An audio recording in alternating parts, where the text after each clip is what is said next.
ஓம் நம சிவாய. யான் பற்ற இன்பம் பெருக இவ்வையகம் வான்பற்றி நின்ற மறைபொருள் சொல்லிடின் ஊன் பற்றி நின்ற உணர்வு மந்திரம் தான் பற்ற தலைப்படும் தானே. என் அன்பு சிம்மராசி நண்பர்களுக்கும் தோழிகளுக்கும் பிள்ளைகளுக்கும் பெரியோர்களுக்கும் வணக்கம். எதுவுமே எங்க வாழ்க்கையில இல்ல. பணம், புகழ், சந்தோஷம் இதை நாங்க பார்த்ததே இல்ல.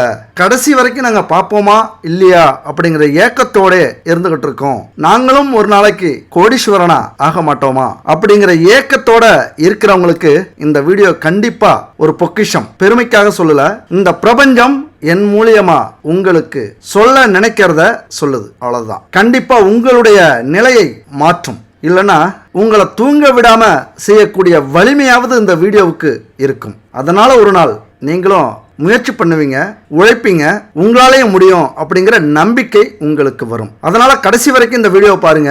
நீங்களும் ஒரு நாள் இந்த உலகத்துல கோடீஸ்வரர் தான். சரி, நம்ம வாழ்க்கையில எப்படி கோடீஸ்வரராக போகிறோம்? இந்த ஜோதிடம் நம்ம கோடீஸ்வரியாக மாறுவதற்கு என்ன அமைப்பை கொடுத்திருக்கிறது அப்படிங்கறத பத்தி தெளிவா இந்த வீடியோல பார்க்க போறோம். அதுக்கு முன்னாடி உங்க கூட இந்த விஷயத்தை நான் பகிர்ந்துக்கிறேன். இது ஒரு விளம்பரம் தான். இங்க நம்ம வாழ்க்கையில எவ்வளவோ பொருட்கள் கடையில வாங்குறோம். அது கலப்படம் இல்லாம தரத்தோட நியாயமான விலையில இருக்கா அப்படின்னா அது சந்தேகம் தான். ஆனா இந்த நம்பருக்கு கான்டெக்ட் பண்ணுங்க. குட் பேபி இங்க பூஜை பொருட்களும், அதாவது கலப்படம் இல்லாம தரத்தோட பாரம்பரியமான முறையில செய்யப்பட்ட புதுமையான பூஜை பொருட்களும், அதுபோல பாரம்பரியமான முறையில தயாரிக்கப்பட்ட உணவுப் பொருட்களும் இவங்க செஞ்சு கொடுத்துக்கிட்டு இருக்காங்க. உங்களுக்கு நம்பிக்கை இருக்கும் பட்சத்துல இவங்கள்ட்ட கான்டெக்ட் பண்ணி இந்த பொருளை வாங்கி பயன்படுத்தி பாருங்க. கண்டிப்பா உங்களை திருப்திப்படுத்தும். சரி, முதல்ல நீங்க யாரு? உங்களுக்கு இந்த பிரபஞ்சம் கொடுத்திருக்கிற திறமைகள் என்ன, வலிமை என்ன, எது மாதிரியான குணங்களை கொடுத்திருக்கிறது? இது ரொம்ப முக்கியம். ஏன்னா நமக்கு என்ன சக்தி இருக்கு அப்படின்னு நமக்கே சில பேருக்கு தெரியாது. சரியான நேரத்துல சரியான வாய்ப்புகளை நம்ம தவற விட்டுருவோம். இது மாதிரி நம்மளை பத்தி தெரியாதனால. அதனால இந்த பிரபஞ்சம் சிம்ம ராசி அப்படின்னா என்ன வகுத்து வச்சிருக்கு, எது மாதிரியான அமைப்பை கொடுத்திருக்கு சிம்ம ராசிக்கு? சிம்ம ராசி அதிபதி யாருன்னு பார்த்தா சூரியன். கிரகங்கள்லே முதன்மையான கிரகம். எல்லா கிரகமுமே பயந்தாகணும் இந்த சூரியனுக்கு.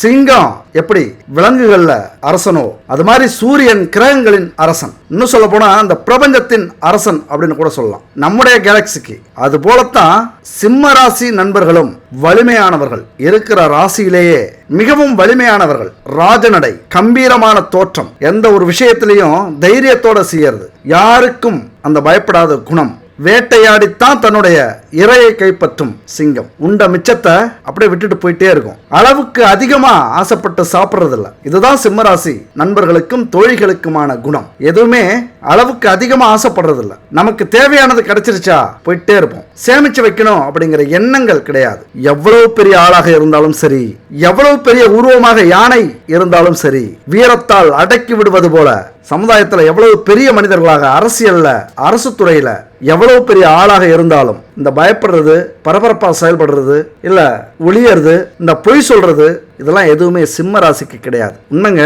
உங்களை பாராட்டணும் அப்படிங்கிறதுக்காக நான் சொல்லல. இது எதுவுமே சிம்ம ராசிக்கு இந்த பயம்னா என்னன்னே தெரியாது அப்படிங்கிறது மாதிரி உண்மையா என்னன்னே தெரியாது. யாருக்கும் அடிமை இல்லை, எதுக்காகவும் பயப்படுறதில்ல. அப்படி ஏதாவது நீங்க பயப்படுறீங்க அப்படின்னா புரிஞ்சுக்கிங்க, உங்களை விட வலிமையானவர்கள் இந்த உலகத்துல யாருமே இல்லை. எதுக்கு பயப்படணும் அவசியமே இல்லை. சுயமரியாதைக்குத்தான் முதலிடம். கௌரவத்துக்காக உயிரையே கொடுப்பவர்கள். இந்த குள்ளநெறி வேஷம் போடுறது, வெள்ளை குதிரை வேஷம் போடுறது, இதெல்லாம் எதுவுமே இவங்கள்ட்ட இருக்காது. தனக்கான இடத்தை தன்னுடைய வலிமையால உருவாக்கிப்பீங்க. அடுத்தவங்களை சீண்டணும், இல்ல அடுத்தவங்களை கவிழ்த்து விட்டு நம்ம பதவியில உட்காரணும். அது எந்த துறையாக இருந்தாலும் சரி, எதுவுமே தானா தேடி வரணும். அவ்வளவுதான். சிம்ம ராசியை பொறுத்த வரைக்கும் தானா தேடி வரணும். நம்முடைய திறமையை காட்டினா, நம்முடைய வலிமையை காட்டினா தானா தேடி வரப்போகுது அப்படிங்கிற எண்ணங்களை கொண்டவர்கள். இந்த துயரம், தோல்வி, அவமானம், அசிங்கம் இதெல்லாம் உங்களை எந்த ஒரு நேரத்திலும் காலத்திலும் சோர்ந்து விட செய்யாது. பொறுமையும் வீரமும் கம்பீரமும் உங்களை விட்டு என்னைக்குமே போகாது. சமுதாயத்தில் அந்தஸ்தும் அங்கீகாரமும் பதவியும் உங்களை தேடி வரக்கூடிய காலகட்டம். சிங்கம் மாதிரி செயல்பட்டீங்க, சிந்தித்து செயல்பட்டீங்க, அந்த ஆண்டவனின் துணையோட எந்த ஒரு காரியத்தையும் நீங்க செஞ்சீங்கன்னா உங்களை விட உயர்ந்தவர்கள் இந்த உலகத்திலே இல்லை. கொடுத்து வைத்தவர்கள் சிம்மராசி நண்பர்களும் தோழிகளும். இன்னும் சொல்ல போனா பணத்துக்காக யாரையும் தாழ்த்தி பேச மாட்டீங்க, யாருக்கிட்டையும் தாழ்ந்து நிற்க மாட்டீங்க. உயிரே போனாலும் மானத்தை காக்க முயற்சி பண்ணுவீங்க. அந்த இடத்துல ஒரு வீரம் வந்துடும் பாருங்க. எல்லாருக்குமே நமக்கு மரணம்னா ஒரு பயம் இருக்கும். சிம்ம ராசிக்கும் இருந்தாலும் அந்த மானம் அப்படிங்கிற இடத்துல மானம் போனா உடம்புல இருக்கிற உயிர் போனது மாதிரி நினைப்பீங்க. அதனால தான் உங்களுக்கு சிம்ம ராசி ராசியாக வந்து அமைஞ்சிருக்கு. அப்ப சிம்ம ராசினால எப்படி இருக்கணும்? எதையும் வலிமையோடு தன்னம்பிக்கையோடு செயல்பட்டு இந்த உலகத்துல சாதிச்சே ஆகணும். என்ன சொல்ல போனா சாதிக்கிறதுக்காகவே பிறந்தவர்கள் சிம்ம ராசி நண்பர்களும் தோழிகள். ஏன்னா 3க்கும் 10க்கும் உடைய சுக்கிரன் கொஞ்சம் பாராமுகமாக இருக்கிறதுனால சின்ன வயசுல சில கண்டங்கள், சில பிரச்சனைகள் இதெல்லாம் வந்திருக்கும். அதே நேரத்தில் சுக்கிர தசை, சுக்கிர புத்தி முடிஞ்சதுக்கு அப்புறம் ஒரு செழிப்பான, ஒரு வளமையான வளர்ச்சியை உங்களால் அடைய முடியும். நீங்க யார் அப்படிங்கறத இந்த பூமியில தடம் பதிப்பீர்கள். அந்த சின்ன வயசுல இருந்து கொஞ்சம் மீண்டு வந்துட்டீங்க அப்படின்னா அதுக்கு மேல உங்களை தடுக்கிறதுக்கும் உங்களை ஆடுறதுக்கும் உலகத்துல யாருமே இல்லை. சரி, இப்ப முக்கியமான விஷயத்துக்கு வருவோம். கோடீஸ்வர யோகம் உங்களுக்கு இருக்குதா?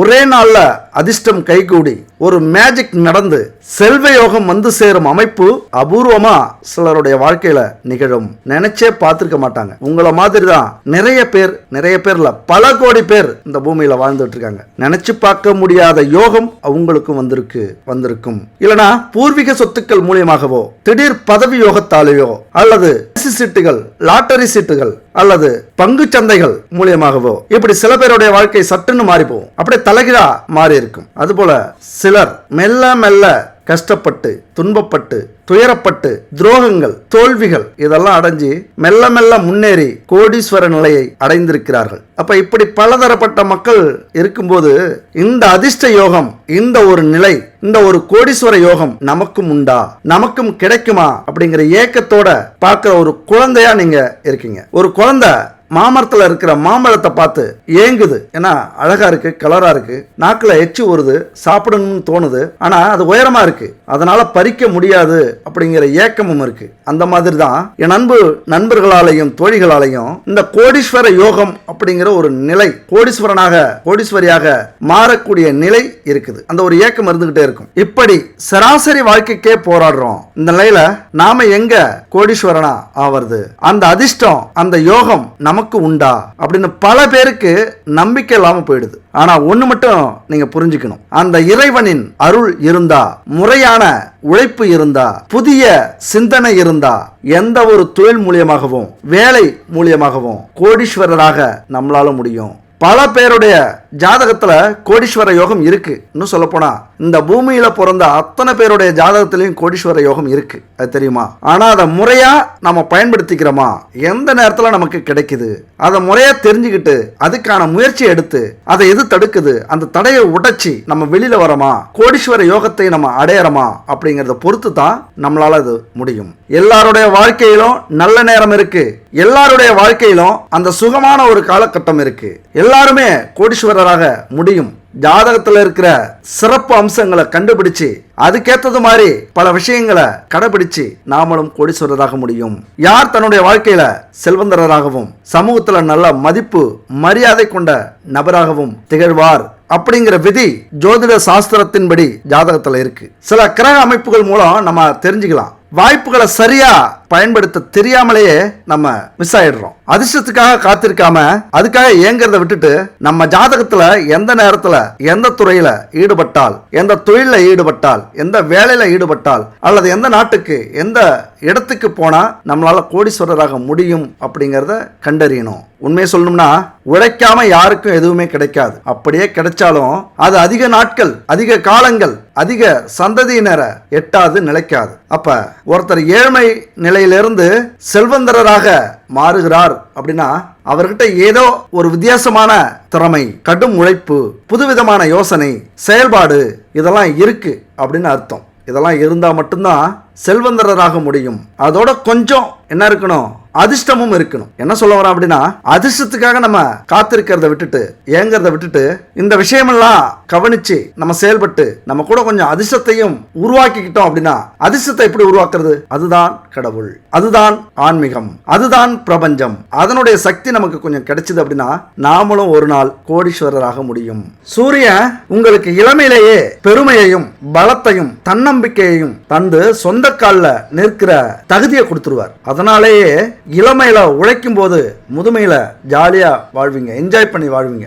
இளமையில எந்த ஒரு தொழிலாக இருந்தாலும் வேலையாக இருந்தாலும் அரசு பதவியாக இருந்தாலும் அதுல முதலிடம் வகிப்பவர்கள் நீங்கள். பலம் குன்றிய சுக்கிரனும் சூரியனும் உங்களுக்கு பல பாடங்களை கற்றுக் கொடுத்து யாருக்கிட்ட எப்படி நடந்துக்கணும், யார் எப்படி, உங்க வாழ்க்கையை சுற்றி என்ன நடந்துகிட்டு இருக்கு, துரோகம், கஷ்டம், துன்பம், தடைகள், போட்டி, பொறாமை, இதெல்லாம் எப்படி எப்படி எப்ப யாரால் நடக்கும் அப்படிங்கிறத வெளிக்காட்டி கொண்டு வந்து உங்களை உயர்த்தி உயரத்துக்கு நிற்க வைப்பாங்க. யாரு? சூரியனும் சுக்கிரனும். இப்ப சிம்ம ராசிக்கு 2ஆம் இடம் தனம், குடும்பம், வாக்குஸ்தானத்துக்கு அதிபதி புதன். அதனால புதன் இருந்தாலே பணத்துக்கு எந்த ஒரு குறைவும் இருக்காது. ஆனாலும் எந்த அளவுக்கு வரவு வருதோ அந்த அளவுக்கு செலவு இருந்துகிட்டே இருக்கும். புதன் யாரு? பேச்சுக்கு அதிபதி. பேசத்துக்கு எந்த நேரத்திலையும் நீங்க யோசிக்கவே மாட்டீங்க, டக்கு டக்குன்னு பேசுவீங்க. அதே நேரத்துல ஒவ்வொரு பேச்சும் கணீர் கணீர்னு விழும், முத்து மாதிரி விழும். அதுபோல சுகஸ்தானம் மற்றும் தாயாஸ்தானம் ஆகிய 4ஆம் இடத்துக்கும் பாக்கியஸ்தானம் மற்றும் தந்தை ஸ்தானம் ஆகிய 9ஆம் இடத்துக்கும் யார் வர்றது?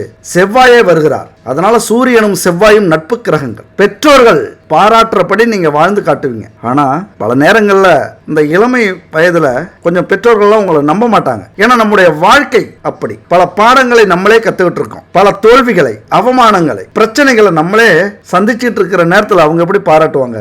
சில விஷயங்கள் நம்மளால நடந்தாலும் பல பிரச்சனைகள் நம்ம நம்பியவர்களே செய்வாங்க, நடத்துவாங்க. அப்பதான் சிம்ம ராசி கொஞ்சம் செயலிழந்து போகும். அப்ப 9ஆம் இடத்துக்கு செவ்வாயே வரதுனால செவ்வாய் யாரு? போர் தளபதி. அப்ப அந்த வீரத்தை செவ்வாயும் கொடுப்பார். சூரியன் சிங்கம் மாதிரினா செவ்வாய் புலி மாதிரி. அப்ப சிங்கமும் புலியும் சேர்ந்ததுன்னா எப்படி இருக்கும்? அப்படித்தான் சிம்மராசி நண்பர்களின் வாழ்க்கை அப்படி கெத்தா போயிட்டு இருக்கும். ஒரு நேரத்துல பெற்றோர்கள் உங்களை திட்டினாலும் அல்லது தவறாக பேசினாலும் ஒரு நேரத்துல பாராட்டக்கூடிய செயல்களை நீங்க செய்வீங்க. அவர்களுடைய அன்பும் ஆதரவும் உங்களுக்கு எப்பொழுதுமே உண்டு.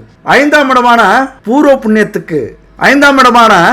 புண்ணியத்துக்கும் ஆயுள் ஸ்தானமான 8ஆம் இடத்துக்கும் குரு அதிபதியா இருக்கிறார். அப்ப நல்ல குணங்களோடு குழந்தைகள் பிறப்பார்கள். உங்களை மாதிரியே உங்களுடைய கௌரவத்தை அவர்கள் காப்பாற்றுவார்கள். அதுபோல 6 மற்றும் 7ஆம் இடத்துக்கு அதிபதி சனி. பாருங்க, பிள்ளைகள் எப்படி உங்களுக்கு முத்துக்கள் மாதிரி பிறக்குதோ அது மாதிரி 7ஆம் இடத்துக்கு அதிபதியாக சனி வர்றதுனால உங்களுடைய வாழ்க்கை துணையும் திறமை மிக்கவர்களாக வருவார்கள். அதெல்லாம் இல்லைங்க, நீங்க தான் சொல்றீங்க அப்படின்னா கொஞ்சம் தேடி பாருங்க. அவர்களை புரிந்து கொண்டு அவங்கள மாதிரியே யோசிச்சு பாருங்க. பல விஷயங்களை விட்டு கொடுத்து பேசி பாருங்க. மாணிக்கம் கலப்படம் இல்லாத தங்கம் அப்படின்னு நீங்க புரிஞ்சுப்பீங்க. உங்க வாழ்க்கையில நீங்க கோடீஸ்வர யோகத்தை பெறணும், பெரிய கோடீஸ்வரராக செல்வந்தராக வரணும், உங்க பேங்க் லாக்கர்ல பணம் கொட்டணும், குவியணும் அப்படின்னா உங்களது துணை மிக மிக முக்கியம். என்னதான் நீங்க கெத்தா சிங்கம் மாதிரி இருந்தாலும் சில நேரத்தில் சில விஷயங்கள்ல உங்களால அமைதியா செயல்பட முடியாது, கொஞ்சம் நிதானம் இருக்காது. அதை நீங்க யார் அப்படின்னு உங்களுக்கே சொல்லி கொடுக்கிறவங்க யாருன்னா உங்களது துணை தான். அது கணவனோ மனைவியோ. அப்ப துணையால நீங்க மிகப்பெரிய லாபத்தை அடைவீர்கள். பெயர், பணம், புகழ் இதெல்லாம் ஒரே துறையில உங்களுக்கு கிடைக்கும். பதவி கிடைக்கும், வாய்ப்புகள் பல கிடைக்கும். அவர்களால உங்களுக்கு இருக்கிற வீரத்தை நீங்க காட்டினாலும் உங்களுக்குள்ளார இருக்கிற ஒரு நல்ல குணத்தை அவர்கள் வெளிக்கொண்டு வருவார்கள். பெருமையா பேசிப்பாங்க. நீங்க மட்டும் கொஞ்சம் விட்டு கொடுத்து போனீங்க அப்படின்னா உங்களை விட உங்களது திறமை உங்கள் துணைக்கு தெரியும். அழகா உங்களை கொண்டு வருவாங்க. எத்தனை மலைகள் உங்களை மறைத்தாலும் அதெல்லாம் உடைச்சிட்டு உங்களை வெளியே காட்டுவாங்க, வெளி உலகத்துக்கு. நீங்க வேணா யோசிக்கலாம், நம்மளால முடியுமா? எவ்வளவோ பேர் உலகத்துல கோடீஸ்வரராக இருக்கிறார்கள், செல்வந்தர்களாக இருக்கிறார்கள், நம்ம கண்ணு முன்னாடியே வாழ்றாங்க. அது நம்மளால முடியுமா? முடியும். 100% நீங்க முயற்சி பண்ணீங்க, உங்களுக்கு இருக்கிற திறமையை வெளிக்கொண்டு வந்தீங்க, உங்களை நம்பினவங்களுக்கு துணையா இருந்தீங்க, உங்க துணைக்கு உண்மையா இருந்தீங்க அப்படின்னா நீங்களும் ஒரு நாள் பெரிய கோடீஸ்வரரா வருவீங்க. எப்பொழுதுமே இங்க பொதுவாகவே நம்ம வாழ்க்கையில வர வாய்ப்பெல்லாம் விட்டுட்டு நம்மளை கோடீஸ்வரனாக்கணும் விதியே ஆசைப்பட்டாலும் அதை நம்ம அனுபவிக்கிறது இல்லை, அதை நம்ம பயன்படுத்திக்கிறது இல்லை. அதையெல்லாம் விட்டுட்டு ஜெயித்தவர்களை பார்த்து நாம் ஆச்சரியப்பட்டதுண்டு, அதிசயப்பட்டதுண்டு, பொறாமை கூடப்பட்டதுண்டு. ஆனா அவர்கள் வாழ்க்கை சரித்திரத்தை புரட்டி பார்த்ததுண்டா? எத்தனை வழிகள், எத்தனை கண்ணீர் துளிகள், எத்தனை தோல்விகள், எத்தனை துரோகங்கள், எத்தனை அவமானங்கள், எத்தனை நிராகரிப்புகள், எத்தனை இழப்புகள், எத்தனை தற்கொலை முயற்சிகள் புரட்டி பார்த்தா தெரியும். ஒவ்வொரு நிமிஷமும் அவர்கள் செத்து செத்து பிழைத்தது. அவர்களுடைய இதயத்தை தோண்டணும்னா தெரியும் எத்தனை பேரால் கொலை செய்யப்பட்டு புதைக்கப்பட்டு இருக்கிறார்கள். அதுக்கப்புறம் எத்தனை அவமானங்களை, தோல்விகளை, துரோகங்களை சந்திச்சு சுயம்புவா முளைச்சிருக்கிறார்கள் அப்படின்னு அவர்களுடைய இதயத்தை புரட்டி பார்க்கும்போது தான் நமக்கு தெரியும். அது உங்களாலையும் முடியும். அதெல்லாம் விட்டுட்டு நமக்கு தடைகள் அதிகமா இருக்கு, துரோகங்கள் அதிகமா இருக்கு, வாய்ப்பே கிடைக்கல, பெத்தவங்க சரியில்லை, வந்தவங்க சரியில்லை, கிடைச்ச வேலை சரியில்லை, எடுத்த தொழில் சரியில்லை, எங்க தலையெழுத்து சரியில்லை, விதி சரியில்லை அப்படின்னா உங்களை இந்த உலகம் மட்டுமல்ல இந்த விதியும் சேர்த்து கேலி கிண்டல் செய்யும், கிண்டல் பண்ணி சிரிக்கும். அதனால நம்மளாலேயும் முடியும். கோடீஸ்வரனாக அவர்கள் மட்டும்தானா? நம்மளாலே முடியும். நாமும் மனித இனம்தான். அவர்களுக்கு கிடைச்சிருக்கிற அத்தனை வாய்ப்பும் நமக்கும் கிடைக்கும். அவர்கள் பட்ட துன்பங்களை நாமும் பெற்றால் நாமளும் ஒரு நாள் கோடீஸ்வரன் தான் அப்படிங்கிற எண்ணங்கள் உங்க மனசுல வந்தா போதும். இதை புரிஞ்சுக்கிட்டீங்கன்னா போதும். இப்ப சிம்ம ராசிக்காரர்களுக்கு பூர்வ புண்ணிய பலத்தால பிறக்கும் போதே கொஞ்சம் சொந்த வீடு, நிலம், கொஞ்சம் சொகுசான வாழ்க்கை இருந்திருக்கிறதுக்கு வாய்ப்பு உண்டு. அப்படி இல்லைனாலும் மனைவி வந்ததுக்கு அப்புறம் இதெல்லாமே அமைஞ்சிரும். சில பேருக்கு வீட்டோட மாப்பிள்ளையா கூட நீங்க போய் சேருவீங்க. சகஜமா பொண்ணுங்க அப்படிங்கிறது அடுத்த வீட்டுக்கு தான் போகணும். ஆனா வீட்டோட மாப்பிள்ளையா ஆண்கள், ஆண் சிங்கங்கள் வீட்டோட மாப்பிள்ளையா போகக்கூடிய வாய்ப்புகள் அதிகம். அப்படியே இல்லைனாலும் திருமணம் ஆனதுக்கு அப்புறம் கண்டிப்பா சொந்த வீடு உங்களால வாங்க முடியும். நீங்க வாங்குவீங்க. இல்லைங்க எனக்கு 50 வயசு ஆயிடுச்சு. சிம்மராசியை பொறுத்த வரைக்கும் 60 வயசுல கண்டிப்பா நீங்க வீடு வாங்குவீங்க. அந்த வீடு யோகம் 60 வயசுல இருக்கும். 60 வயசுல என்ன பண்றது, இளமை காலங்கள்ல இல்லாம, அதாவது ஒரு பக்குவப்பட்ட வயது, ஒரு வீடுக்கு 3 வீடாக இருக்கும். பிறக்கும் போதே நம்ம பணக்கார வீட்டுல பிறந்தோம்னா நமக்கு பிரச்சனை இல்லை. ஆனா நம்ம தான் சுயமா முன்னேறணும், பல சந்ததியினர் பாராட்டுற அளவுக்கு, நம்மளை ஞாபகம் வச்சுக்கிற அளவுக்கு நம்ம தான் வாழ்க்கையில முன்னேறணும் அப்படின்னா அப்போ அந்த வயசுல வீடு கட்டுறது எவ்வளவு பெரிய விஷயமா இருக்கும். அதுவும் சாதாரண வீடு கட்ட மாட்டீங்க, கனவு வீட்டை கட்டுவீர்கள். அந்த நேரத்தில் மிகப்பெரிய வீட்டை கட்டக்கூடிய வாய்ப்புகள் அதிகம். அப்ப கனவு வீடு, மஹால், பங்களா இப்படி கட்டணும் அப்படின்னா நீங்க என்னவா இருக்கணும்? கோடீஸ்வரராக இருக்கணும். அப்ப கண்டிப்பா உங்க வாழ்க்கையில கோடீஸ்வர யோகம் இருக்கு. எது மாதிரியான தொழில் செய்யலாம் அப்படின்னா மரம் சம்பந்தப்பட்ட தொழில்கள் நீங்க செய்யலாம், நல்ல வருமானத்தை கொடுக்கும். அதுபோல கண்ணாடி சம்பந்தப்பட்ட பொருட்கள், சமையல் சார்ந்த பொருட்கள் தயாரிக்கிறது, உணவுப் பொருட்கள் தயாரிக்கிறது, அல்லது பாத்திரங்கள், அது மாதிரியான மேனுஃபேக்சரிங் தொழில் நீங்க நினைக்கிறத விட அதிக லாபத்தை அது கொடுக்கும். அது மட்டும் இல்ல, வேலைன்னு போயிட்டீங்கன்னா உங்களுக்கு எப்பொழுதுமே தலைமை பதவி காத்திருக்கும். எந்த ஒரு வேலையிலையும் நீங்க முதன்மை பொறுப்புல இருப்பீங்க. அதே நேரத்தில் அரசு துறை இருக்குல்ல, காவல்துறை, ராணுவம், கலெக்டர், இந்த மாதிரி முக்கியமான துறைகள்ல, அரசியல்ல நீங்கெல்லாம் மெயினா இருக்கிறதுக்கான வாய்ப்புகள் அதிகம் உண்டு. நல்லா சம்பாதிக்கக்கூடிய வாய்ப்பு. சிம்ம ராசினா அதுதான். எப்படி இருக்கீங்க அப்படின்னு பாருங்க. ஒருவேளை இதுல மாற்றம் இருந்ததுன்னா முயற்சி பண்ணுங்க. உங்களது முயற்சி கண்டிப்பா உங்களை உயர்த்தி காட்டும். உங்களுக்கு செவ்வாய் யோகக்காரகர். சிம்ம ராசிக்கு செவ்வாய் யோகக்காரகர். உங்களுக்கு சூரியன், குரு இவங்கெல்லாம் செவ்வாய்க்கு தொடர்பு இருக்கும்போது இவங்கெல்லாம் யோக பலனை கொடுப்பார்கள். எப்படி கொடுப்பாங்க அப்படின்னா ராஜயோகத்தை கொடுப்பார்கள். ராஜயோகம்னா சும்மாவா? இயற்கையாகவே தொழிலையும் வேலையிலையும் உங்களுக்கான முதன்மை இடம் உங்களுக்காகவே ஒதுக்கப்பட்டு விடும். நீங்களே ஆச்சரியப்படுவீங்க. ஆனா அங்க என்ன தெரியுமா, உங்களுடைய மதி வேலை செய்யும் போது தானாவே அமைஞ்சிடும். நீங்க முயற்சி பண்ணல அப்படின்னா வாய்ப்புகளை இழந்து விடுவீர்கள். அப்ப எந்த ஒரு வேலையாக இருந்தாலும், தொழிலாக இருந்தாலும் சரி, வேலை இல்லாம இருந்தாலும் கொஞ்சம் உங்களுக்கு ஒரு தெரிந்த வேலை அல்லது படிச்ச வேலை, கனவு வேலை, ஏதாவது ஒரு வேலை, தொழில் இப்படி ஈடுபட ஆரம்பிச்சிருங்க. நான் 50,000 சம்பளத்துக்கு தான் போவேன் அப்படிங்கிறத விட ஒரு 5,000 சம்பளத்தில் சேர்ந்து உங்களது திறமையை நிரூபிச்சு அங்கே உங்க சம்பளத்தை ஏற்றிக்கலாம்ல, அது விரைவாக ஏறும் உங்களது திறமையை பார்த்து. அப்போ நீங்கள் எந்த ஒரு விஷயமாக இருந்தாலும் தாமதிக்காம டக்குன்னு இறங்கிடுங்க. நாமளும் கோடீஸ்வரனா ஆகணும்ல, தயக்கம் அப்படிங்கிறதே உங்களுக்கு இருக்காது. ஆனால் இந்த விஷயத்தில் இருந்தது அப்படின்னா கண்டிப்பாக வாய்ப்பை தவற விடுறீங்க அப்படின்னு அர்த்தம். புதன், சுக்கிரன், சனி இவங்கெல்லாம் கொஞ்சம் தடைகளையும் துன்பத்தையும் ஏற்படுத்துவாங்க. அந்த இடத்துல நீங்க சிங்க பாதையை தேர்ந்தெடுத்து சிங்க மாதிரி நடந்து போயிட்டே இருக்கணும். அலட்சியமா இருந்தீங்க, அடுத்தவங்களை குத்தம் சொல்லிட்டு இருந்தீங்க, அல்லது உங்களுக்கான திறமையை நீங்க உணராம இருந்தீங்க அப்படின்னா நிறைய வாய்ப்புகளை, சந்தோஷங்களை, யோகங்களை, கோடீஸ்வரர் அப்படிங்கிற புகழை நீங்க மிஸ் பண்றீங்க அப்படின்னு அர்த்தமாயிடும். முயற்சி பண்ணுங்க, முயற்சி பண்ணிக்கிட்டே இருங்க, உங்களால கண்டிப்பா முடியும். இப்ப யாரெல்லாம் உங்களுக்கு துணையா இருப்பாங்க எந்த விஷயத்துல அப்படின்னா, அடுத்தது முக்கியமா உங்க ஜாதகத்துல நீங்க கவனிக்க வேண்டிய இடம் எதுன்னு பாத்தீங்கன்னா லாபஸ்தானம் எனப்படும் 11ஆம் இடம், 9ஆம் இடம். இந்த ரெண்டுலையும் சூரியன் பலம் பெற்றால் தந்தையாலும், சந்திரன் பலம் பெற்றால் தாயாலும், செவ்வாய் பலம் பெற்றால் நண்பர், கணவர், உடன் பிறப்புகளாலும், புதன் பலம் பெற்றால் மாமனாலும், சொந்த அறிவாலும், குரு பலம் பெற்றால் முன்னோர்கள், அறிஞர்கள், அரசியல்வாதிகள், புத்திரர்கள் அதாவது மகன், மகள் இவர்களாலும், சுக்கிரன் பலம் பெற்றால் மனைவியாலும், சனி, ராகு, கேது பலம் பெற்றால் வேலையாட்களாலும் நம்ம நல்லதை அனுபவிக்கலாம். நம்ம வாழ்க்கையில முன்னேறலாம். இதுல நீங்க உங்க ஜாதகத்தை ஒரு நல்ல ஜோதிடத்தை எடுத்துட்டு போய் எது பலம் பெற்றிருக்கு அப்படின்னு தெரிஞ்சுங்க. இப்ப நீங்க தேர்ந்தெடுக்கணும் யாரால நம்ம வாழ்க்கையில தொழில முன்னேறுவோம் அப்படின்னு தேர்ந்தெடுக்கணும். எந்த இடம் பலம் பெற்றிருக்கிறது, அப்பாவாலையா, அம்மாவாலையா, நண்பர்களாலையா, கணவராலையா, அல்லது மனைவியாலையா, மாமனாலையா, சொந்த அறிவாளா, அல்லது முன்னோர்கள், அறிஞர்கள், அரசியல்வாதிகள், அல்லது பிள்ளைங்களாலையா, இப்படி யாரால நம்ம யோகத்தை அனுபவிக்க முடியும் அப்படின்னு ஜோதிடத்துல தெரிஞ்சுங்க. ஜாதகத்தை பார்த்து தெரிஞ்சுங்க. இன்னொரு விஷயம், இதுல பலம் பெற்றிருக்கும் போது நேர்மையற்ற வழியிலும் செல்வம் சேரும். இதை நீங்க சுத்தமா தவிர்த்து விடுவது நல்லது. நம்ம வாழ்க்கை முழுவதும் நல்லா சம்பாதிக்கணும், புண்ணியத்தை சேர்க்கணும், நம்முடைய சந்ததிகளும் நம்முடைய செல்வத்தை அனுபவிக்கணும் அப்படின்னு நினைச்சீங்கன்னா நேர்மையற்ற வழியில் உங்களுக்கு செல்வம் சேரக்கூடிய வாய்ப்பு அதிகம். அதை தவிர்த்து விடுங்கள். இப்ப நீங்க எவ்வளவு வலிமையானவராக, நேர்மையானவராக, தைரியமானவராக இருந்தாலும் நமக்கு ஆன்மீக பலம் இருந்தாகணும். ஆன்மீக பலம் இல்லாம நம்மளால முழுமையான பலன்களை அடைய முடியாது. கண்டிப்பா அந்த இறைவனின் அனுக்கிரகம் வேண்டும். அது மட்டும் இல்ல, நம்முடைய ராசி நமக்கு துணையா இருக்கணும். ராசி ரொம்ப முக்கியம். குலதெய்வம் மாதிரியே, குலதெய்வம் எப்படி நமக்காக இந்த பிரபஞ்சத்துக்கிட்ட போராடி எல்லாத்தையும் வாங்கி தருதோ, அது மாதிரி நம்முடைய ராசி மிக முக்கியமானது. கிரகங்கள் தன்னிச்சையா நமக்கு பலன் கொடுக்காது. இந்த இடத்துல நல்லா புரிஞ்சுக்கங்க. கிரகங்கள் தன்னிச்சையா நமக்கு பலன் கொடுக்காது. ராசியின் தொடர்பில் பலன்களை இறுதி செய்யும். அந்த அளவுக்கு ராசிக்கு ஒரு சிறந்த இடம் இருக்கிறது நம்முடைய ஜாதகத்துல. ஏன்னா ராசி மிக முக்கியமானது. சந்திரன் அமைந்த இடம் ராசியாக அமைக்கப்பட்டு இருக்கிறது. அப்ப கர்மவினை காலத்துடனும், காலம் ராசியுடனும், ராசி பிறந்த நம்முடைய ஜாதகத்துடனும் இணைந்திருக்கும்.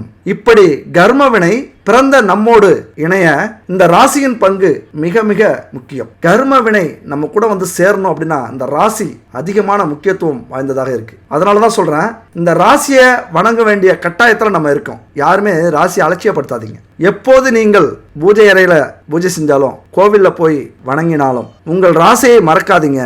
முதல்ல குலதெய்வம், அடுத்தது ராசி, அடுத்தது இஷ்ட தெய்வம். இப்படி உங்களது வேண்டுதலை வைங்க. இப்போ உங்க ராசிக்கான மந்திரம் எதுன்னு பார்த்தோம்னா, ஜூம் சூர்யாய நம அப்படிங்கிற அந்த மந்திரத்தை சொல்லி வணங்குங்க. மனப்பாடம் பண்ணிக்கங்க, ஸ்கிரீன்ல இருக்கு.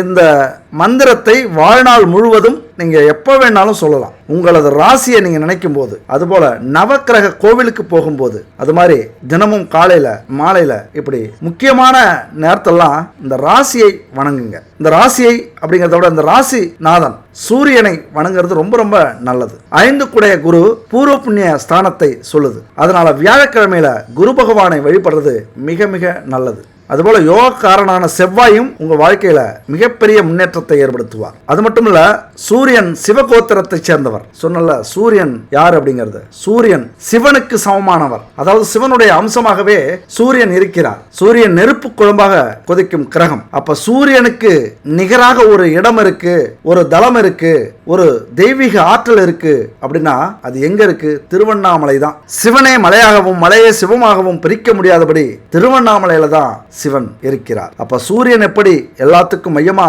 இருக்கிறதோ, அதுபோல பூமியினுடைய மையப்பகுதி திருவண்ணாமலை. அப்ப ஏமாற்றம், கஷ்டம், துன்பம், வாழ்க்கையில செல்வங்களே சேரல, கனவு இருக்கு, கனவாகவே போயிட்டு இருக்கு, கடன் பிரச்சனை தீரல, குடும்பத்துல சந்தோஷம் இல்ல, நிலையான வேலை இல்ல, தொழில லாபம் இல்ல, வாழக்கூட வழி இல்ல அப்படின்னா அந்த திருவண்ணாமலை ஈசனை போய் வணங்கிட்டு வாங்க. எல்லாத்தையும் உங்க கண் முன்னாடி காட்டுவார். உங்க எதிர்காலம் சிறப்பா இருக்கும். முடிஞ்சா கிரிவலம் போயிட்டு வாங்க. திருவண்ணாமலை கிரிவலம் அப்படிங்கிறது மிகப்பெரிய பாக்கியம். நம்ம இந்த ஜென்மத்துல அந்த கிரிவலத்துக்கு போகணும் அப்படின்னா அதெல்லாம் கொடுத்து வச்சிருக்கணும். 14 கிலோமீட்டர். அப்பதான் இறைவனை நீங்க உணர முடியும். அப்ப இறைவன் துணை இருந்தா எதையுமே சாதிக்க முடியும் அப்படிங்கிற ஒரு நம்பிக்கை ஏற்படும். திருவண்ணாமலைக்கு போயிட்டு வாங்க. இறைவனின் அருள் இருந்தா உங்க வாழ்க்கையில எவ்வளவு பெரிய எல்லையாக இருந்தாலும் அதை கடக்கலாம். எவ்வளவு பெரிய உச்சியாக இருந்தாலும் அதை போய் சேரலாம். இறைவனின் துணை இல்லாம நம்ம ஒரு அணு கூட அசைய முடியாது. நம்ம வாழ்க்கையில கோடீஸ்வரன் ஆகணும் அப்படின்னா அந்த இறைவனின் துணை வேண்டும். பாண்டவர்களை பார்த்திருப்பீங்க, போர்ல உரிமையை பெற வேண்டும் அப்படிங்கிற கட்டாயம். பல விஷயங்களை இழந்திருப்பாங்க, அதனால போர் வருது. கௌரவர்கள் 100 பேர், அவங்க கூட இருந்தவங்களும் பல ஆயிரம் பேர். பாண்டவர்கள் 5 பேர். அவர்கள் கூட இருந்தது யாரு? கண்ணன் ஒருவனே, இந்த பரமாத்மா. ஆண்டவன் துணையுடன் அறவழியில் செயல்பட்டு இன்னல்களை எல்லாம் கடந்து வெற்றி பெற்றனர் பாண்டவர்கள். அது காரணம் யாரு? கண்ணன் பரமாத்மா. ஒவ்வொரு இடத்துலையும் அவர் கூட நின்னார், துணை புரிந்தார், இன்னல்களை எல்லாம் எளிதாக கடக்க வைத்தார், உலகத்தை புரிய வைத்தார். 1000 பேர் கௌரவர்கள் கூட இருந்து என்ன புண்ணியம்? அங்கு வலிமை இருந்தது, ஆனால் தெய்வத்தின் அருள் இல்லை. இங்கு 5 பேர் தான் பாண்டவர்கள், இங்கு தெய்வத்தின் அருள் இருந்தது, கண்ணன் கூட இருந்தான். அதனால தெய்வ சன்னியத்தின் தொடர்பு மிக மிக அவசியம், தெய்வத்தின் அருள் மிக மிக அவசியம் அப்படிங்கிறத இந்த கண்ணனின் பங்கு வெளிப்படுத்துகிறது. அதனால நம்ம வாழ்க்கையில கோடீஸ்வரன் ஆகணும், முன்னேறணும், எதையுமே சாதிக்கணும், எந்த துன்பங்களிலிருந்தும் வெளியில வரணும் அப்படின்னா இறைவன் நம்ம கூட கண்டிப்பா இருக்கணும். அதுக்கு ஒரு எடுத்துக்காட்டு தான் இந்த மகாபாரதம். அப்ப நம்ம மகாபாரதத்துல நம்ம எப்படி போராடிக்கிட்டு இருக்கோம்? நம்ம கூட இருக்க போறது எந்த தெய்வம்? அல்லது தெய்வத்தை நம்ப மாட்டேன், உழைப்பால என்னால உயர முடியும், இது யார் தெரியுமா? இது ஒரு கர்வம். யாரு? கௌரவர்களுடைய எண்ணங்கள். கடவுள் அப்படிங்கிறவரும் ஒருத்தன் இல்ல, உழைப்பு ஒன்று இருந்தா போதும் அப்படின்னு சொல்றவங்கலாம் 1000 பேர் இல்ல, கோடிக்கணக்கான பேர் துணை இருந்தாலும் அவங்களால ஜெயிக்கவே முடியாது வாழ்க்கையில். இன்னைக்கு உயர்ந்த இடத்துல இருக்கிற அத்தனை கோடீஸ்வரர்களும் தெய்வத்தின் துணை கொண்டு வந்தவர்களாகத்தான் இருக்கும். இதுல யாருமே சந்தேகப்பட வேண்டிய அவசியமே இல்லை. தெய்வத்தின் துணை மிக மிக முக்கியமானது. நமக்கு பஞ்சபூதங்கள் அப்படின்னு கேள்விப்பட்டிருப்பீங்க. பஞ்சபூதங்கள் என்ன? நிலம், நீர், காற்று, ஆகாயம், நெருப்பு. இது பஞ்சபூதங்கள். ஆனா நமக்கு பஞ்சபூத பிரச்சனை இருக்கு தெரியுங்களா? மனுஷன் வாழ்க்கையிலே மிக முக்கியமான பிரச்சனை இந்த 5 பிரச்சனை. என்ன பிரச்சனை? குடும்ப பிரச்சனை, கடன் பிரச்சனை, தொழில் வேலை பிரச்சனை, வழக்கு பிரச்சனை, நோய் பிரச்சனை. இந்த 5 தான் ஒரு மனுஷனுக்கு பெரிய பிரச்சனை, ஒரு மீள முடியாத பிரச்சனையா நினைக்கக்கூடிய பிரச்சனைகள் இந்த 5 பிரச்சனை. இந்த 5க்குள்ளர தான் நீங்க எந்த ஒரு துன்பங்களிலும் பிரச்சனைகளிலும் கஷ்டங்களிலும் இருந்தாகணும். அப்ப இந்த பிரச்சனையெல்லாம் தீர்க்கணும் அப்படின்னா தெய்வத்தின் அருள் வேண்டும். பாண்டவர்களுக்கு கிடைத்த கண்ணனை போல் நம்முடைய பிரச்சனை தீர்ந்து நம்முடைய மகாபாரத போரில் வெற்றி பெறணும் அப்படின்னா நமக்கான தெய்வம் கண்டிப்பா தேவை. அப்ப பரிகாரங்கள்ங்கிறது மிக முக்கியம். தெய்வத்தை சந்தோஷப்படுத்தணும் அப்படின்னா பரிகாரங்களும் மிக முக்கியம். தெய்வத்தின் பார்வை நம்ம மேல கிடைக்கணும் அப்படின்னா பரிகாரங்கள் மிக மிக முக்கியம். அலட்சியமே செய்யக்கூடாது இந்த விஷயத்துல. ஏன் பரிகாரங்கள் அப்படின்னா கர்ம வினைகள் தீரணும் அப்படின்னா நமக்கு கஷ்டங்கள் வந்து கர்ம வினை தீரும். அப்ப நம்ம வாழ்க்கையில முன்னேறவே முடியல, ஒரே நிலையில இருக்கும் அப்படின்னா நம்மளா அந்த கஷ்டத்தை அனுபவிக்கிறது தான் பரிகாரம். கஷ்டம் நிறைய வந்திருக்கு, நிறைய அனுபவிச்சிட்டோம் அப்படின்னா அது பாடம். அடுத்தது நல்ல காலம் பிறந்துச்சு அப்படின்னு அர்த்தம். அப்ப நீங்க முயற்சி பண்ணீங்க அப்படின்னா கண்டிப்பா ஜெயிக்கலாம். ஆனா கஷ்டங்களும் இல்லை, சந்தோஷமா இருக்கும், ஆனால் வாழ்க்கையில் பெரிய இடத்துக்கு வர முடியல, பெரிய லெவலுக்கு போக முடியல அப்படின்னா இந்த பரிகாரங்களை செய்யணும். நாமளா போய் கஷ்டப்படணும். அப்போ நம்மளா கஷ்டப்படணும், அப்படி எதுவுமே செய்யக்கூடாது, தானாக நடக்கணும் அப்படின்னா நடக்காது. பூஜைகள், ஆன்மீக பயணம், யாத்திரைகள், அதுபோல கிரிவலம், உண்ணாவிரதங்கள், நம்மளே வருத்திக்கக்கூடிய பல பரிகாரங்களை நம்ம செய்யணும். அதுக்கு இந்த பரிகாரம் நல்ல பரிகாரமா இருக்கும். இதெல்லாம் முயற்சி பண்ணி பாருங்க. உங்கள் வீட்டில் செல்வம் சேரணுமா? திருமகளின் மகாலட்சுமியின் பார்வையும் குபேரனின் அருளும் சேர்ந்து குறைவற்ற செல்வத்தை கொடுக்கணுமா? அப்ப இந்த எளிய பூஜையை நீங்க செய்யுங்க. ஒரு விஷயம் ரொம்ப முக்கியம். இங்க என்ன முக்கியம் அப்படின்னா உண்மையான பக்தியும் நம்பிக்கையுடனும் இந்த பரிகாரத்தை செய்யுங்க. நான் உண்மையா நம்பிக்கையா இந்த பரிகாரத்தை செய்யறேன் அப்படின்னு உத்தரவாதம் கொடுத்தீங்கன்னா போதும். கடவுள்கிட்ட உங்க வீட்டில் செல்வ மகளும் குபேரரும் நிரந்தரமாக வாசம் செய்வார்கள். பூஜையை தொடங்கிறதுக்கு முன்னாடி சில பொருட்கள் வாங்குறது அவசியம். முதல்ல பூஜை செய்யற நாளை தேர்ந்தெடுத்துக் கொள்ளுங்கள். என்னைக்கு நம்ம பூஜை செய்ய போறோம்? தொடர்ந்து 9 வாரம் அல்லது தொடர்ந்து 9 மாதம். என்னைக்கு பூஜை செய்ய போறீங்க அப்படின்னா வெள்ளிக்கிழமை. என்னைக்கு நீங்க பூஜை செய்ய போறீங்க அப்படின்னு முடிவு பண்ணீங்க. வாரம் வெள்ளிக்கிழமை பூஜை செய்ய போறீங்களா அல்லது மாசத்துல ஒரு வெள்ளிக்கிழமை பூஜை செய்ய போறீங்களா அப்படின்னு முடிவு பண்ணிக்கங்க. அடுத்தது நம்ம கோடீஸ்வரனாக மாறணும் அப்படின்னா நம்ம என்ன பண்ணோம்? பணத்திற்கு அதிபதியாக விளங்கக்கூடிய மகாலட்சுமி, குரு பகவான், குபேரர், சுக்கிரர், ராகு பகவான் இவர்களுடைய அருள் நமக்கு பரிபூர்ணமாக கிடைக்கணும். இவங்களுடைய அருள் கிடைச்சாதான் நம்ம கோடீஸ்வரனாக ஆக முடியும். அப்ப இந்த 5 பேருடைய அருள் கிடைக்கணும் அப்படின்னா பிரம்ம முகூர்த்தத்துல எழுந்திருக்கணும். என்னைக்கே அந்த வெள்ளிக்கிழமை 9 நாட்களும் அந்த பிரம்ம முகூர்த்தத்துல தான் தேவர்களும் பித்ருக்களும் நம்ம வீடு தேடி வருவாங்க. அவங்க வர நேரத்துல நம்ம முழிச்சிருக்கணும். அப்ப அந்த பிரம்ம முகூர்த்தத்துல எழுந்திருச்சு எங்கேயும் போக கூடாது, கதவு கிட்ட போகணும். கதவை திறந்து மகாலட்சுமியே வருக, 30 முக்கோடி தேவர்களே வருக அப்படின்னு 3 முறை சொல்லுங்க. 3 முறை சொல்லிட்டு அதுக்கப்புறம் போய் குளிச்சுட்டு பூஜை அறையவும் வாசலையும் சுத்தம் பண்ணிட்டு வாசல்ல சாணம் தெளிங்க. நீங்க நகரத்துல இருந்தீங்க அப்படின்னா மஞ்சள் தண்ணியை கரைச்சி அதை வாசல்ல தெளிச்சிங்க. கொஞ்சம் உங்க இடத்துக்கு ஏற்ற மாதிரி தெளிச்சுக்கிட்டு பச்சரிசி மாவால கோலம் போடுங்க. இது மிகப்பெரிய புண்ணியம் கிடைக்கக்கூடிய செயல். பாரம்பரியமா நம்ம செஞ்சுக்கிட்டு இருக்கோம். இதுக்கு பெரிய வரலாறே உண்டு. 1000 ஏழைகளுக்கு உணவு போடுறதும் இந்த பச்சரிசி மாவு கோலம் போடுறதும் ஒண்ணு. பூச்சி, புழுக்கள், எறும்புக்கள் இதை எடுத்துட்டு போய் சாப்பிட்றது அந்த புண்ணியத்தை நமக்கு ஏற்படுத்தி கொடுக்கும். அதனால இந்த பச்சரிசி மாவால கோலம் போடுங்க. பொடியாலேயோ மண்ணாலேயோ கோலம் போடாதீங்க. கோலம் போட்டுட்டு பூஜை அறையில போய் வழக்கமா தீப தூபம் ஏத்துங்க, சாம்பிராணி புகைய நல்லா தூவ விடுங்க. அதுக்கப்புறம் இந்த மந்திரத்தை சொல்லுங்க. மகாலட்சுமி காயத்ரி மந்திரம் மிக முக்கியமான மந்திரம். அவ்வளவு சக்தி உண்டு இந்த மந்திரத்துக்கு. இந்த மந்திரத்தை சொல்றவங்களுக்கு இந்த உலகத்துல வாழ்ற வரைக்கும் அனைத்து சுகங்களையும் அனுபவிக்க வாய்ப்பு கிடைக்கும். ஒழுக்க நெறியோடு, உள்ள தூய்மையோடு, மன தெளிவோடு இருக்க வைக்கும். வீட்டில் சுத்தமான இடத்துல அமர்ந்து 108 முறை இந்த மந்திரத்தை சொல்லுங்க. ஸ்கிரீன்ல இருக்கு பாருங்க, மகாலட்சுமி காயத்ரி மந்திரம். ஓம் ஸ்ரீ மகாலட்சுமி வித்மகே விஷ்ணு பதன்யை தீமகி தன்னோ லட்சுமி பிரசோதயாத் அப்படிங்கிற இந்த மந்திரம். எத்தனை முறை? 108 முறை கண்டிப்பா சொல்லுங்க. 1 மணி நேரம் ஆனாலும் பரவாயில்ல. கோடீஸ்வரன் ஆகணும் அப்படின்னா இந்த மந்திரத்தை சொல்லுங்க. சொல்லிட்டு அன்னைக்கு நீங்க என்ன வேலை தொழில் செய்றீங்களோ அதை மனப்பூர்வமா செய்யணும், உண்மையா செய்யணும். அந்த செயல்ல எந்த ஒரு கள்ளம் கபடம் பொய் எதுவுமே இருக்கக்கூடாது, நடிக்கவே கூடாது. இந்த விஷயத்துல ஒரு தொழிலையோ வேலையிலையோ நிறைய விஷயங்கள் இருக்கு. நேர்மையா இருக்கணும். உங்க வேலைக்கு ஏற்றது மாதிரி தொழிலுக்கு ஏற்றது மாதிரி அன்னைக்கு தெளிவா இருங்க. அதுபோல லட்சியத்தை மனசுல ஓட்டி பாருங்க. கனவு காணுங்கள் அன்று முழுவதும். கனவுன்னா கண்ணை மூடிக்கிட்டு நீங்க என்னெல்லாம் ஆசைப்பட்டீங்களோ நேரம் கிடைக்கும் போது ஒரு 10 நிமிஷம் நீங்க என்னெல்லாம் ஆகணுமோ, என்னவா ஆகணுமோ, எப்படி வாழணும், உங்களுடைய லெவல் என்ன, எப்படி நீங்க ஆசைப்படுறீங்க, என்ன தொழில் ஆசைப்படுறீங்க அல்லது என்ன வேலையில் ஆசைப்படுறீங்க, எந்த அளவுக்கு உங்களோட வசதியை பெருக்கிக்கிறீங்க, அதை எல்லாமே ஒரு 10 நிமிஷம் அமர்ந்து உங்க எண்ண ஓட்டத்துல ஓட விடுங்க. எண்ணங்களுக்கு மிக சக்தி உள்ளது, ஓட்ட விடுங்க. அப்புறம் மாலையில ஒரு 8 அகல் விளக்குல தீபம் ஏற்றணும். 8 அகல் விளக்குலையும் சுத்தமான பசுனை ஊற்றி, அப்புறம் பஞ்சு திரிய மஞ்சள்ல கலங்க. மஞ்சள் வீட்டில் வச்சிருப்பீங்களா, அதில் கலந்து 8 வகையான திரிய அதில் சுற்றி வைங்க. மஞ்சள் திரிய அதில் வச்சு தீபம் ஏற்றுங்க. இரவுல காலையில் எப்படி தீப தூபம் ஏற்றி சாமியை கும்பிட்டீங்களோ அதே போல் இப்பயும் வணங்குங்க.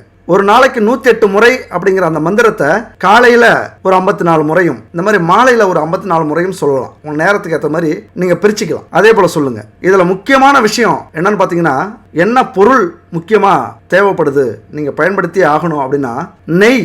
இது மகாலட்சுமியின் அம்சம். மஞ்சள் கலக்குறீங்க திரியில, குரு பகவானுக்குரிய பொருள் அது. தீபம் எல்லா தெய்வங்களுக்கும் எல்லா தேவர்களுக்கும் உரிய பொருள். திரியோட இந்த 4மே மிக மிக முக்கியமானது. முக்கியமானதுன்னா தரம் கலப்படம் இல்லாத சுத்தமான நெய்யா இருக்கணும். 9 நாளும் நீங்க பச்சரிசியை ஊற வச்சு அரைச்சி கோலம் போடணும். இதெல்லாம் உங்களால முடியல, நீங்க இருக்கிற வேலைக்கு அப்படின்னா இந்த நம்பருக்கு கான்டாக்ட் பண்ணுங்க. 9 விதமான பூஜை பொருட்கள் கலந்த பச்சரிசி கோலமாவு கட்டி வச்சிருக்காங்க, பவுடரும் வச்சிருக்காங்க. பச்சரிசியால இது வரைக்கும் யாரும் பவுடரால கோலம் போட்டிருக்க மாட்டாங்க, மண் பொடியால தான் போட்டிருப்பாங்க. இவங்க பச்சரிசியாலேயே பொடியும் வச்சிருக்காங்க, கட்டியும் வச்சிருக்காங்க. அப்படியே வேலையே இல்லை, தண்ணியில் நனைச்சு உடனே கோலம் போட்டுடலாம். நெய்யும் இவங்கள்ட்ட சுத்தமான நெய், பசுமாட்டு நெய் இருக்கு. தீபத்திரியும் இருக்கு. இவங்கள்ட்ட வாங்கி பயன்படுத்தி பாருங்க. தேவைன்னா இவங்கள்ட்ட கான்டாக்ட் பண்ணி வாங்கிக்கோங்க. அடுத்தது மகாலட்சுமி தாயாருடைய படத்துக்கு முன்னாடி அந்த தீபத்தை வச்சு வடக்கு பார்த்து அந்த தீபத்தை வச்சு தீபத்தை ஏத்துங்க. இப்படி 8 தீபத்தையும் ஏத்தணும் அப்படின்னா அஷ்டலட்சுமிகள் எல்லாருமே நம்ம வீட்டுக்கு வந்துருவாங்க.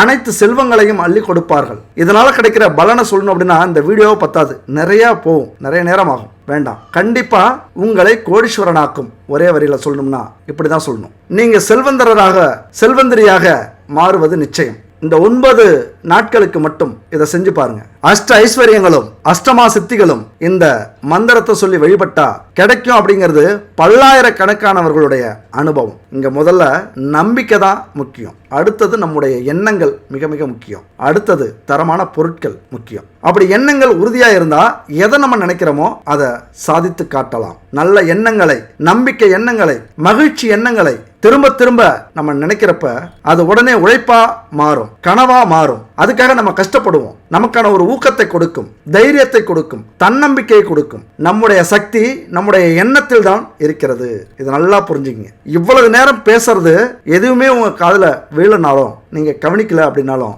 இதை முக்கியமா கவனிங்க.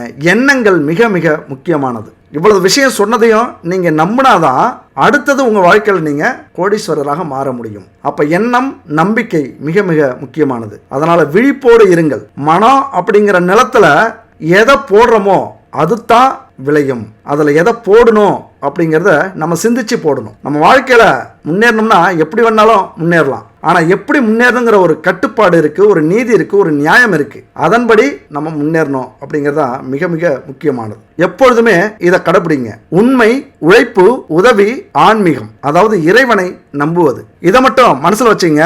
நம்பிக்கையோடு உறுதியோடு முயற்சி பண்ணீங்க அப்படின்னா நீங்களும் ஒரு நாள் கோடீஸ்வரன் தான். எப்பொழுதுமே இறைவன் துணையோட பயணம் செய்யுங்கள். இறைவனை பார்த்து இப்படி கேளுங்க, என்னை எத்தனை துரைகள் வீழ்த்தினாலும், எத்தனை துன்பங்கள் வீழ்த்தினாலும், எத்தனை விதிகள் வீழ்த்தினாலும், என்னை அழ வைக்கவும் விழ வைக்கவும் 1000 பேர் இருந்தாலும் வாழ வைக்க நீ இருக்கிறாய் ஈசனே அப்படின்னு சொல்லிட்டு உங்களது முயற்சியை தொடங்குங்கள். அடுத்த ஒரு அற்புதமான வீடியோவில் சந்திக்கலாம். நன்றி, வணக்கம்.